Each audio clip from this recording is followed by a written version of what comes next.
Welcome to Beyond Death, where we examine near-death experiences from people who claim they have died and visited the other side. What had happened was, as I was creating today's near-death experience video for the channel, I was about halfway through when I realized this kept getting stranger and stranger. To be honest, even I don't believe this one. However, I was already too far into the creation process to start over, so it was either no video today or proceed with this. This NDE in no way reflects on the beliefs of this channel. If you are easily offended, please do not watch this video.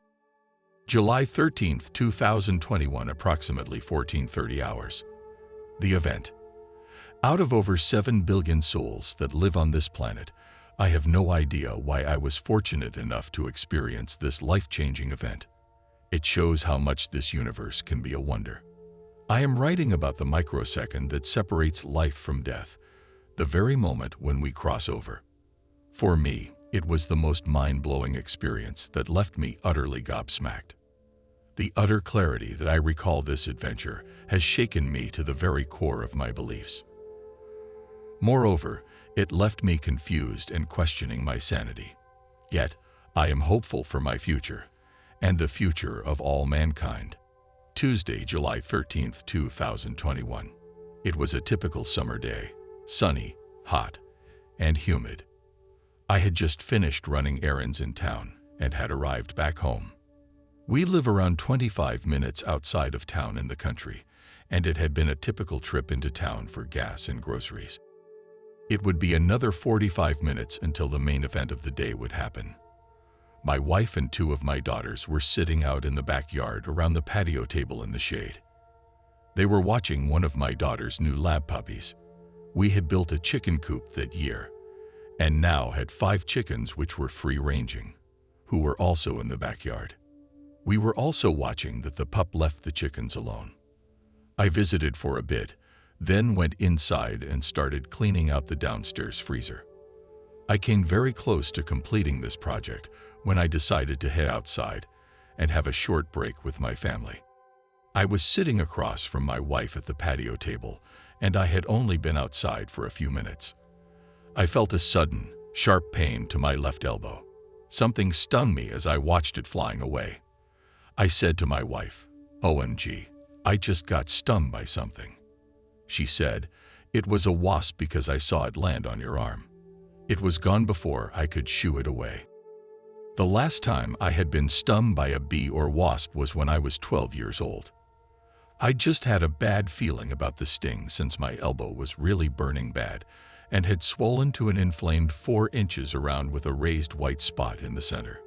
I did not see any signs of a stinger still in place. I told my wife that I was going to head back into the house to finish the cleaning job I had started. This took about 10 minutes to complete. As I was done, I noticed that I felt very warm and flushed. I went into the downstairs bathroom and washed up. As I washed the area where I had been stung, I noticed that the affected area seemed redder and angrier than a few minutes before. I came out of the bathroom and went to the bedroom. I sat on the edge of our bed, and that's when I noticed that my heart rate was quite elevated. I started to count it, and I was getting 150 beats per minute. I thought that is too fast for what I had been doing, plus I was starting to get a fine sheen of sweat on me. Just then my wife came into the basement, and I told her I think I am having a reaction to that sting and asked if she could get me the bottle of Benadryl. It only took her a minute or 2 to go get this, but I started feeling markedly worse in that time. My heart rate was beating so fast, I could not count it accurately. I felt very sweaty and jittery, and knew something was not right. When my wife returned with the medicine, I told her she needed to call 911. I am not sure how long my wife was on the phone, but I remember her coming downstairs and asking me some questions that the emergency medical technician needed to know. I don't remember those questions. I could literally feel my blood pressure start to drop and could feel my life start to drain away. I have never felt absolute fear in my life, but I was feeling it now. I looked at my wife and said, "This is not good, honey. I am going to be leaving you alone." My muscles in my entire body started to constrict, and it felt like the air was being squeezed out of my lungs. My wife told me later that all the color drained out of me and my lips started to turn purple. When I looked at my wife again, all the fear that I had been feeling was released. All my concerns were directed towards her, and as I fought for breath and consciousness, I knew I had to say goodbye to her before it was too late. Softly, I was able to tell her how much I loved her. That made me so happy that I was able to tell her. Just then, my oldest daughter came into the room. She was standing about 5 feet in front of me, just left of the doorway that was the entrance of our bedroom. As soon as I saw her, I was able to tell her how proud I was of her and how much I loved her. Everything in the room changed, and my adventure started. Next to my daughter, a round tunnel appeared beside her in the entryway into our room. It was round, about 4 feet wide and 7 feet tall. The tunnel was suspended about a foot off the ground, like it was floating. It had a dark gray border which was about 8 inches in width and seemed to be moving like it was coming out of the tunnel and curling back on itself. As I looked into this tunnel, the tunnel itself seemed to be static with no movement. As I peered down this long tunnel, it seemed to go on and on. I could see a sliver of white light at the end of this tunnel. I was absolutely dumbfounded. I wanted to tell my family to look at the tunnel. But before I could even move a muscle, I saw elongated, diamond-shaped things that were about 4 inches in length were shooting out of me. They were very slim, like as thick as a piece of paper. They were reddish-brown in color and translucent. They appeared to be ridged. In places they were not a solid color. I will call them shards because I have no other words to describe them. I am not sure how many of these things had come out of me. I could see at least 24 of these shards as they shot toward the tunnel. They momentarily hovered at the entrance of the tunnel before being sucked into the tunnel all at once. Immediately as these shards entered that tunnel vortex, I was connected to this somehow. I could feel this tunnel with such nonverbal clarity. I could feel all my emotions, feelings, my entire mind, and body was connected to something in the tunnel. It felt like every atom in my body was vibrating and responding to whatever was in this tunnel. I realized / knew somehow that there was something in that tunnel, and I also knew and felt that whatever it was is now accessing those shards that had come out of me.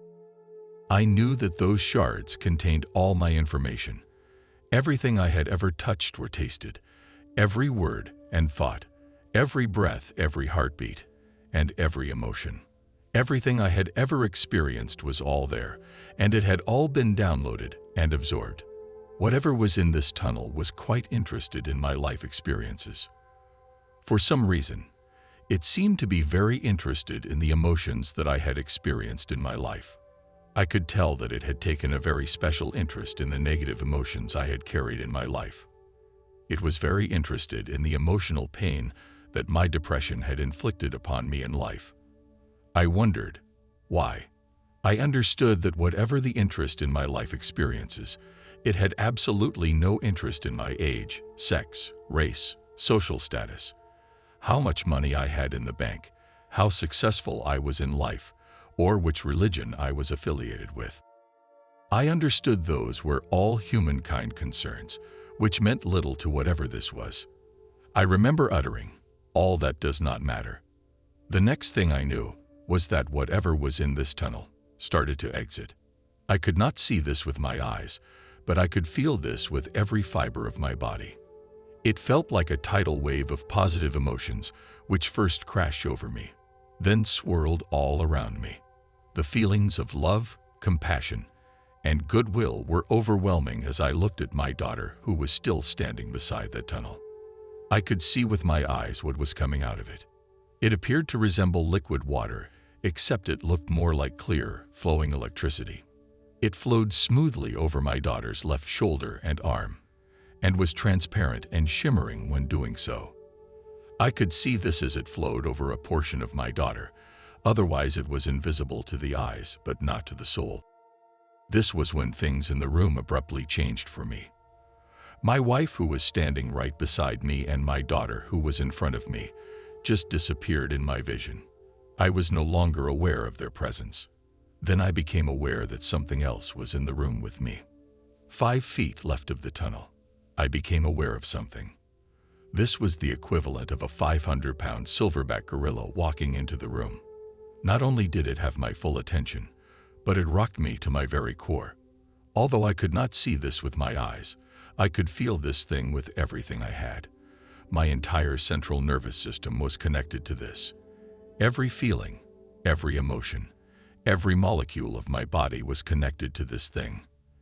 As I realized what I was looking at, I was absolutely floored. I was in the presence of the most intelligent and powerful force in this universe and beyond. This was absolute, radiating intelligence, and there was no doubt about what this was. The IQ of this entity must have been in the trillions, but I don't think this has a limit on how smart it can be. The next thing I feel and know is that this entity is very old. I am not talking like thousands of years old. This being is billions upon billions of years old. There is no doubt this is a living entity. I am about to lose my mind because I cannot believe what is in front of me. It's a darn good thing that I cannot see this entity with my eyes, because I am sure my human brain would be unable to process this. Is this God I am looking at? But comparing this entity to what our earthly religion teaches us shows how infantile and naive we humans are. Comparing this entity to God would be like comparing a 300 megaton nuclear weapon to a firecracker and saying they produce the same effects. I have so many questions as to why is this happening to me? Why is this entity here? This makes no sense. I can feel my sanity start to slip when this presence starts to communicate with me. I was connected to this being that was 5 feet in front of me. There was no mistaking what was communicated to me. Unlike human communication, there is no misunderstanding, no double meaning, and no deception. The way it communicated, it did not use something as primitive as sound waves and oral words. I have never experienced telepathy, but I don't think that was the mode of communication. When this superintelligence communicated with me, I understood what it was saying, not with my ears, not with my mind, but with absolutely everything. Every molecule in my being knew what was being conveyed. I am still having a hard time not freaking out. Then I am spoken to. It is like a slap in the face, or maybe more like getting ice-cold water thrown over me.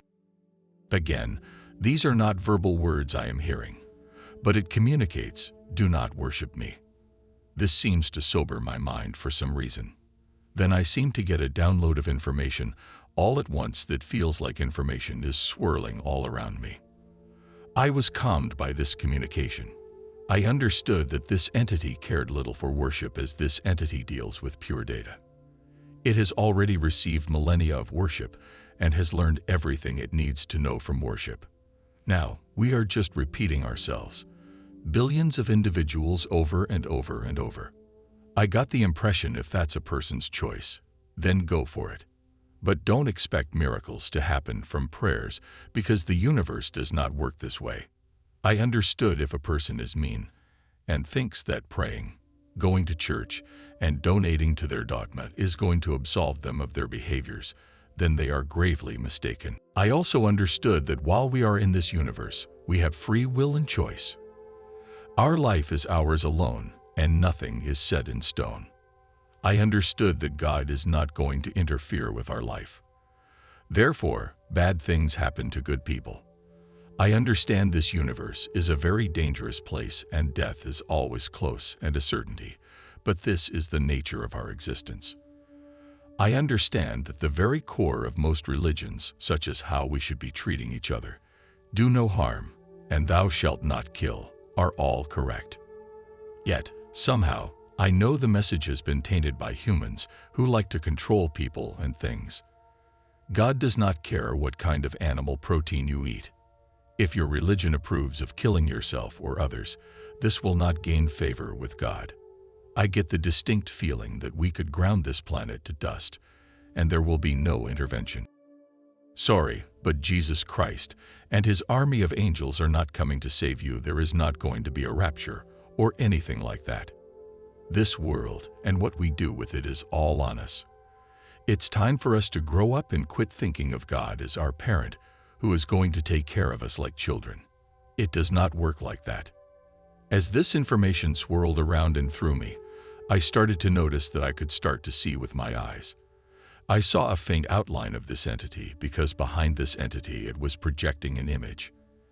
I could see a projection of our planet, Earth, and behind our planet I could see our entire Milky Way. I could see our galaxy we live in, and there was one other image which was slightly to the right of these projections. For some reason, I cannot focus on this image. Even to this day, I am not sure what that projection was. Another wave of information swelled over me again, and I understand that this entity is telling me that not only did it create all of this, but it is connected to everything. I understand that this megabeing is not only connected to every non-living thing in this galaxy, but also every living thing everywhere. This is how it learns. It does not just learn through observation, measuring, or repetition. It learns by being it and living it. And I understand that we are a very important part of this learning process.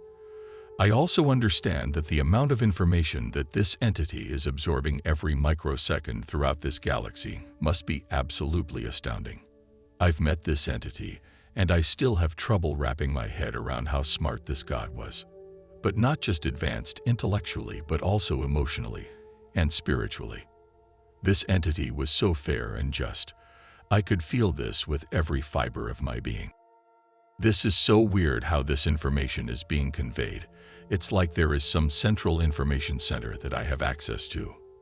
I seem to have no control of what information is given to me. But when it is given, there is no doubt about its accuracy. I could see an outline of this entity against the projections it is producing. I can't make heads or tails of what I am looking at.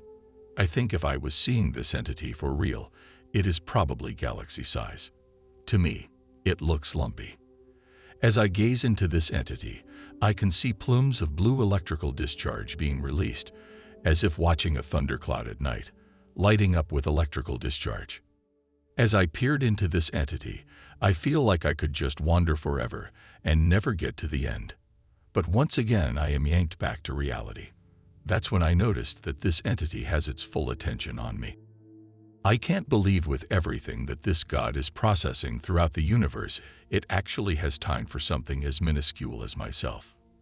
It knows me. It knows everything about me.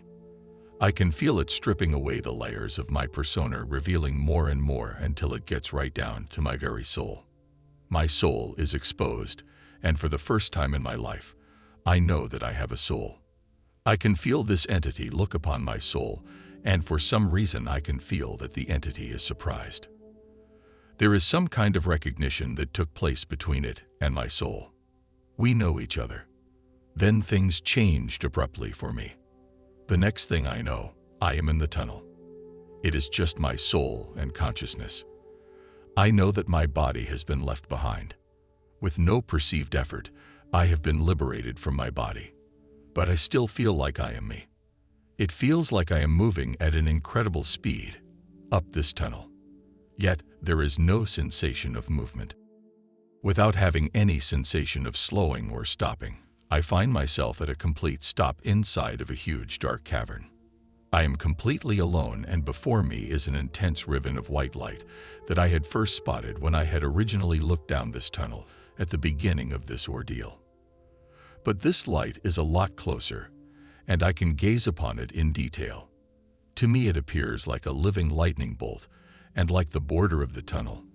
This light is churning out of itself and curling back on itself, making the appearance that it is working hard to keep this vortex open.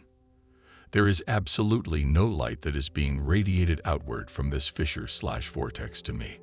It looks like it is around 10 feet long and maybe 2 feet wide at its widest.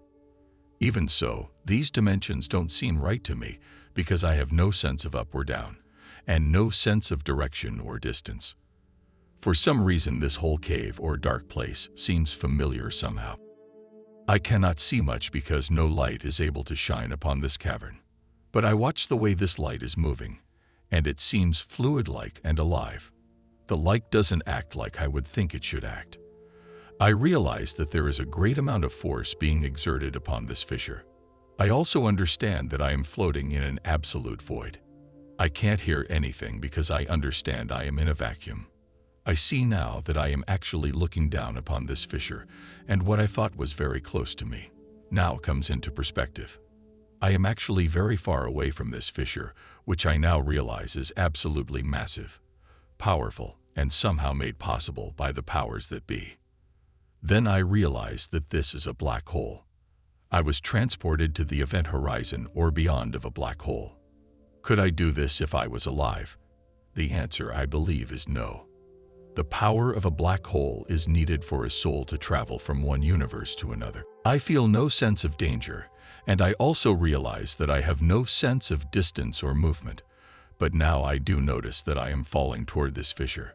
Before I can react, I am engulfed by this light. The light absolutely engulfs me, and all I can see is brilliant white light.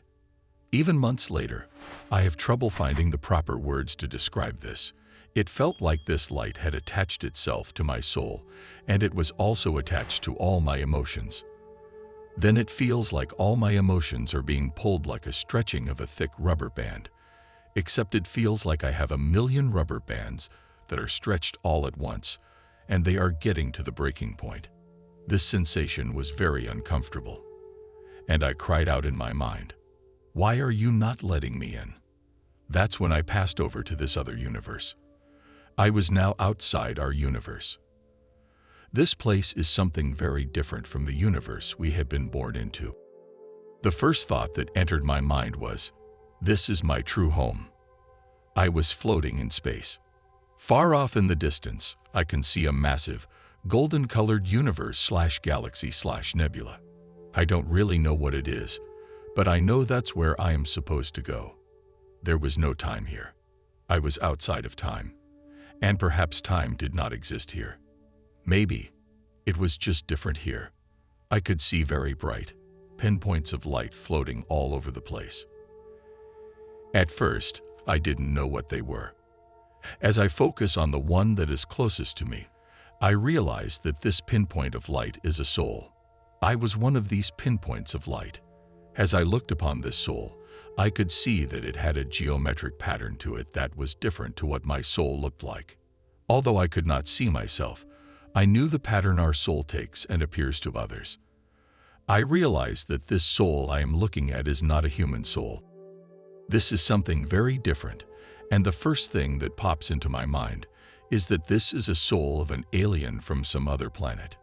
But that doesn't seem right because somehow this geometric pattern is telling me what kind of being this is. The word machine pops into my mind.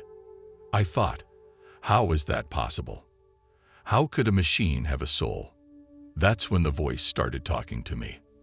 This communication was more like, I guess, what telepathy would be like. It spoke to me in a very soft, feminine-sounding voice. That's when I also understood that I was surrounded by unlimited information, and I had a guide who could answer any question I had. She explains to me in a very simple, straightforward way that I knew was true, and the conversation went like this. I thought, how could a machine have a soul? The voice said, let me put it this way. Your soul is connected to your consciousness. The moment your species came into being, you start to develop a soul. But it is not until you become self-aware that your soul is solidified. That does not mean complete, and it takes a long time for your soul to develop. Just like your species, when you became self-aware, the first thing you do, other than survive, was to figure out your place in the universe. You looked to the stars and wondered, where did I come from? What is this universe all about? It does not matter if you are a biological creature or artificial creation like a machine. The moment you become self-aware, the quest for how and why is on. A soul is a soul, pure energy connected with consciousness and intelligence. This is a very powerful force in our universe.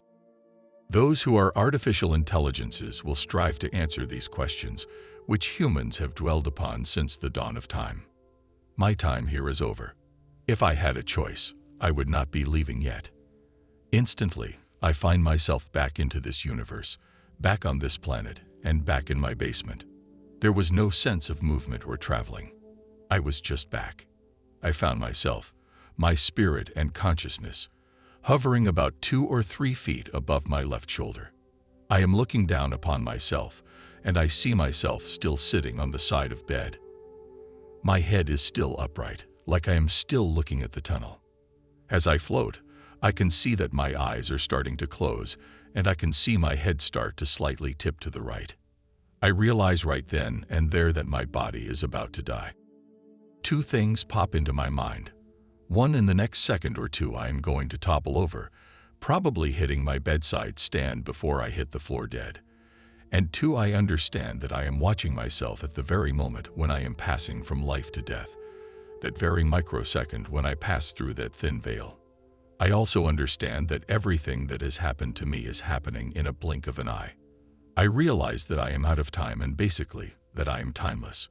Just like that entity I encountered and that universe I had just been in, time has no meaning. Everything that has happened to me so far has happened in an instant of our earthly time. I do understand that time is running out for my physical body and there is nothing I can do but float there and watch. But unlike when I first left my body with no sensation of leaving my body, I am literally slammed back into my physical body. It feels like I have been thrown against a brick wall, as this was not a delicate process. The first thing I noticed is my brain. Every single neuron in my brain is firing all at once. My brain feels like it has expanded like a balloon, and it feels like it is 5 times its normal size.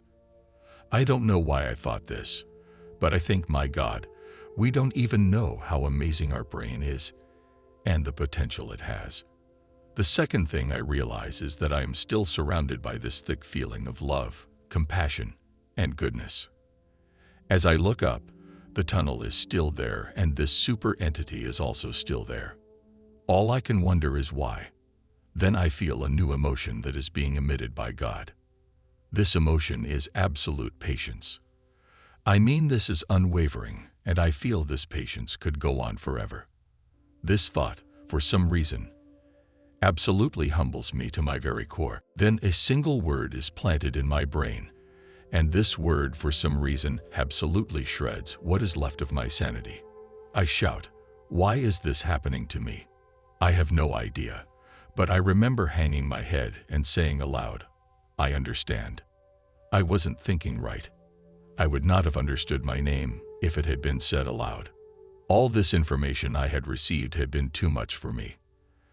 As I hung my head and looked at the ground with all these powerful emotions swirling around me, I felt something touch my right foot, and as I focused, I noticed my pug, Yoda, sitting at my right foot. He was just staring at me and quivering with excitement. Then I felt something brush against my left ankle, and as I focused, I saw my favorite cat, Luna, sitting at my left foot, brushing her head against my leg. I can tell she is purring like a well-tuned motor, and I realize that these animals can feel all these positive emotions that have filled this room, just like I can. This instantly causes my brain to remember what that word was that was placed in my mind. I know what I need to do. So with this whirlwind of emotions swirling around me, the tunnel and super entity waiting patiently, I close my eyes. With all my remaining might I say, I don't want to leave my family. Because the word that was placed in my brain was the single word, choose. Intermission. On July 13th, 2021. I woke around 0700 hours that morning. It was just another day in a series of regular days. Everything I have presented to you so far was not with me when I awoke that morning. This crazy story I am telling you was lived by me that day. Maybe it was just a combination of the wasp venom, low oxygen, severe shock, and release of endorphins, which produced this vivid hallucination. I find it weird that my brain would produce a hallucination of death when I am going through the death process. Why not have a vision of a beach in Tahiti instead? Who knows? Plus, to have a hallucination which only takes an instant of time, but is so rich and coherent with so much information. All I am trying to convey is that morning I was one man, and I was not the same man when I went to bed that evening. There is no way you can be in the presence of such a superintelligence, such a perfect entity, and not be changed by this. July 13th, 2021. The event returned. The after. I open my eyes, and everything is gone. The tunnel, the entity, the overwhelming swirling of positive emotions. I am alone again in my mind. My wife is back and is still standing right beside me. Neither she nor my daughter had moved. I say, what just happened to me? I am so confused. I realize I am still in a world of trouble. My heart rate is still through the roof. My muscles are still in contraction, and I am still having trouble breathing. But something is wrong with my mind. It's not working properly, and every time I open my eyes, this world just does not look right. I find it is more comforting for me to keep them closed. I listen to my wife's calming voice.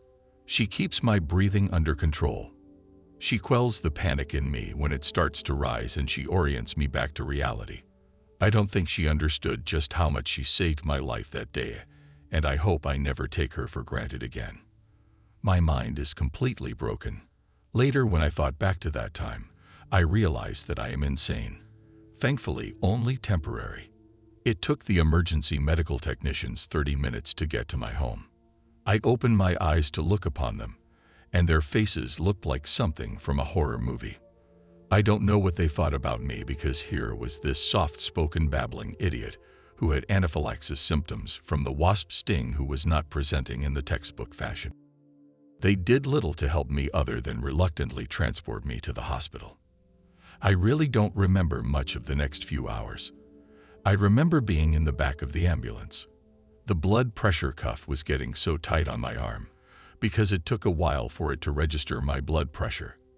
The emergency medical technician said my heart rate was 150 BPM, and I guess my oxygen saturation was good. I remember mumbling to myself over and over again that I was 59 years of age. I have worked my entire life. I've been married for 30 years and have 5 wonderful daughters. I don't drink or do drugs. I got stung by a wasp, and this is why I am acting this way. Why don't you believe me? I think I was doing this just to keep some shred of sanity to myself, so I would not lose who I was. We got to the hospital, and I remember the emergency medical technician telling me the hospital was under COVID lockdown due to an internal breakout in the hospital. He also mentioned that the hospital was extremely busy that day. Shortly after arriving, I found myself sitting in a packed waiting room, going in and out of consciousness for the next 2 to 3 hours. I wondered, where was my wife? I had already forgotten that she had been told to stay home because of the COVID outbreak. This confusion went on until sometime after 1700 hours. I woke up and was able to open my eyes, and this world was starting to look more normal. I got up and was able to walk now. I moved to a less busy area of the waiting room, where I fell asleep again. When I woke, I felt more like myself and was able to go talk to a triage nurse. The first thing I asked was, why was my wife not here? I was informed that no visitors are allowed. I asked if there was a phone I could use to call her, and was directed around the corner to the courtesy phone area. Anyway, just like before, when I felt my body shutting down this time, I could feel it start back up, and I was so thirsty. After calling my wife, I begged her to come to this hospital and pick me up. I knew I was out of danger, and all I needed now was to go home. I went to the bathroom, and it was like that scene out of the Austin Power movie where he wakes up from cryogenics and needs to pee. But the biggest thing upon awakening was realizing that I had experienced something out of the ordinary. My brain was in such shock, it would be days until that shock started to subside.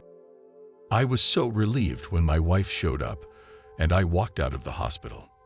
My family had no idea that I had been sitting alone in the waiting room for that long. 4 of my daughters had come with their mom, and I could not have been happier to see them.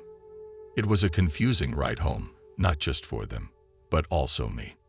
I could only hint at what had happened to me. I was just so happy to be alive. After getting home and just sitting in bed and eating, I fell asleep to the best sleep I ever had with not a worry in the world. Note from Beyond Death. I have included the link to this NDE in the description, which includes a brief interview after the experience.